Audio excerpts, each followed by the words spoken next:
Why don't you go with your family south? And if I go, who treats my patients? They are not animals. They have the right to receive proper health care. A video circulating on social media platforms tell the story of Dr. Hammam Al-Lulu, the only kidney doctor in the Shifa and Martyrs of Al-Aqsa hospitals, who was martyred in an Israeli airstrike that targeted his home in Gaza. In a video interview with the well-known American journalist Amy Goodman just days before his martyrdom, Dr. Al-Lulu was asked why he didn't leave the hospital for a safer place in the south. The Israeli military has dropped thousands of pamphlets warning people where you are in northern Gaza to leave. Why don't you go with your family south? He responded, "If I leave, who will treat the patients? They are humans deserving of health care, not animals." He added, "Do you think I studied medicine for over 14 years to think about my life and leave the patients?" And if I go, who treats my patients? They are not animals. They have the right to receive proper health care. You think I went to medical school and for my postgraduate degrees for a total of 14 years, so I think only about my life and not my patients? I'm asking you, ma'am, do you think this is the reason why I went to med school? To think only about my life? This is not the reason why I became a doctor.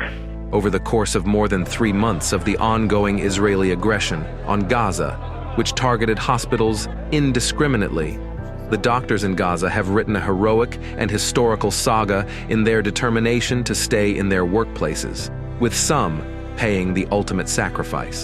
Additionally, 2 doctors were martyred, and displaced individuals were injured due to the Israeli shelling of the Mahdi maternity hospital in western Gaza. Dr. Basel and Dr. Mahdi were martyred while on duty.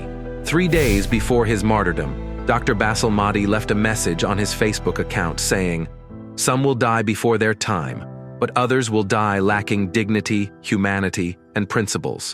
Your Arab identity has faded and failed. May God not bless you, and may God not forgive you."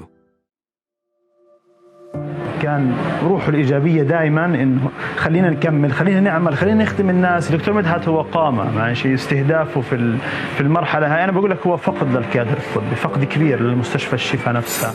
Another hero added to the list of Israeli crimes against humanity, Dr. Medhat Saidam, who spent all his days in the hospital treating the wounded, decided to return to his family to spend some time with them and check on their well-being. However, death awaited him, along with all his family members, as an Israeli airstrike targeted their house near the hospital. الدكتور مدحت هو جراح تجميل وجراح حروق، موجود في الخدمة تقريبا من 25 سنة، حضر تقريبا أغلب الحروب والتصعيدات. في فترة الحروب بيكون كل حياته في المستشفى، كل يوم كان في المستشفى. في يوم استشهاده كان موجود في القسم، وكان عندنا غرفة عمليات كل يوم. في هذاك اليوم مع الزحمة ومع الأحداث الكبيرة أوقف غرفة الترميم والحروق، فقال لي الدنيا هادية شوية، أروح على البيت أسلم عليهم، أقعد معهم شوية وأرجع. وفي هذاك اليوم سبحان الله بات في البيت وانقصف واستشهد الساعة 1 الصبح. مستقبل أطفال عبد الرحمن وعمر 7 سنوات و5 سنوات. ما هو ذنب هؤلاء الأطفال؟ ما هو الجرم الذي اقترفوه حتى تصب على رؤوسهم أطنان من القنابل، حتى تصب على رؤوسهم أطنان من المتفجرات، حتى تقصف هذه البيوت على رؤوس ساكنين. On November 8th, Dr. Iyad Shaqura, a pharmacist working in the emergency room, was shocked to see the bodies of his children, mother, and relatives arriving at the hospital. The Shaqura family was killed in an Israeli airstrike that hit their home in Khan Yunis, south of Gaza.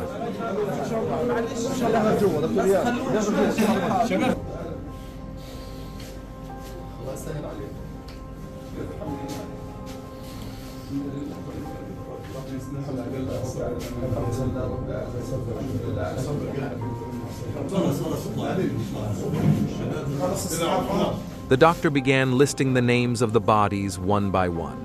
في هذه الضربة الغادرة التي كانت يوم أمس فقدت والدتي زينب علي أبو دير رحمة الله عليه، وفقدت إخواني محمود إبراهيم شقورة وحسين إبراهيم شقورة، وكذلك فقدت أختي إسراء إبراهيم شقورة مع أبنائي نبيل ونور، وفقدت أبنائي فلذات كبدي عبد الرحمن 7 سنوات في الصف الأول الابتدائي وعمر. In another scene depicting the resilience of Gaza's doctors, a video posted by the Palestinian doctor at Shifa Hospital Mohamed on Instagram showed him eating bread, saying, "It's been a long time since we had bread. This was sent to us from anonymous people. May Allah help our people and put mercy on them." Amidst the electricity and fuel shortages in Gaza's hospitals, doctors have resorted to performing surgical operations on the injured using the light of mobile phones, as depicted in widely circulated scenes on social media. For the last 15 years, I've been working as a medical solidarity worker in Gaza, mostly at Al-Shifa Hospital, which is the trauma center in Gaza. And I have been at Shifa Hospital during the last 4 Israeli attacks on Gaza. The steadfastness of the doctors in Gaza's hospitals has garnered widespread international acclaim, including praise from the renowned Norwegian doctor Mads Gilbert, who expressed pride in the performance of medical teams in Gaza, saying, "The brave people of Gaza don't give up, nor should we." Dr. Gilbert, a Norwegian physician and global activist in solidarity work, gained prominence for debunking Israeli narratives about tunnels beneath the Shifa complex used by Palestinian resistance. I will ask President Netanyahu to put on the table the proofs and the evidence that there is a control and command center for the Palestinian resistance in Shifa Hospital.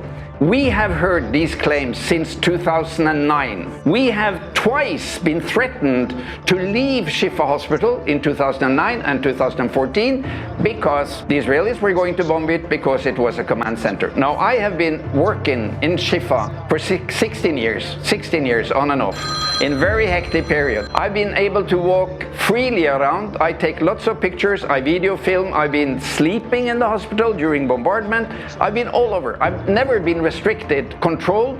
Nobody has ever controlled my picture and documentation material. So, well, if there is a command center, show us. You have pictures and x-ray films of all Gaza, all the tunnels, everything. So why is it that these 16 years of threats that Shifa is a command center has not been given any evidence at all that it de facto is? Now, if it was a military command center, I would not work there because I obey to the Geneva Convention, number one. Number two, if the Israelis claim that this is a mixed military-civilian target, because obviously it is civilian, with tens of thousands of people gathering there and 2,000 patients being treated. If it is a mixed military-civilian target, the civilian precautions take priority over the military. So, in accordance with the Geneva Convention, you can't bomb hospitals unless they have very clear military functions. He also criticized international organizations for their failure to rescue the people of Gaza from the horrors of war. It's totally unbearable.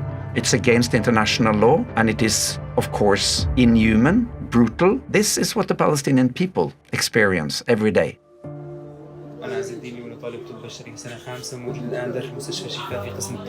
In a video posted on November 10th, Ez Al-Din Lulu, a medical student and goodwill ambassador to the European Union, confirmed the resilience of doctors inside the Shifa hospital in northern Gaza despite ongoing attacks on medical facilities. Lulu stated, من المحتمل أنه يتم قصف المستشفى بمنفي في الساعات القادمة. بعد ما الاحتلال قصف عدة نقاط في المستشفى كنوع من الضغط على النازحين والطاقم الطبي للخروج من المستشفى، ولكن لن نترك المصابين وآلاف المصابين داخل المستشفى، لن نتركهم ولن نخرج من المستشفى إلا منتصرين أو شهداء. سامحونا. Since November 2023, the World Health Organization reported that more than half of the hospitals in Gaza are out of service due to fuel shortages, Israeli attacks, and an unsafe environment. The statement explained that 22 out of 36 hospitals in Gaza are no longer operational, with the remaining ones lacking the necessary medical supplies for critical surgeries and intensive care. On Tuesday, the World Health Organization reported that more than half of the hospitals in Gaza are out of service due to fuel shortages, Israeli attacks, and an unsafe environment. The statement explained that 22 out of 36 hospitals in Gaza are no longer operational, with the remaining ones lacking the necessary medical supplies for critical surgeries and intensive care. Since October 7th, the Israeli army has been waging a destructive war on Gaza, resulting in more than 23,000 Palestinian martyrs, in addition to nearly 59,000 injuries, with 70% being children and women.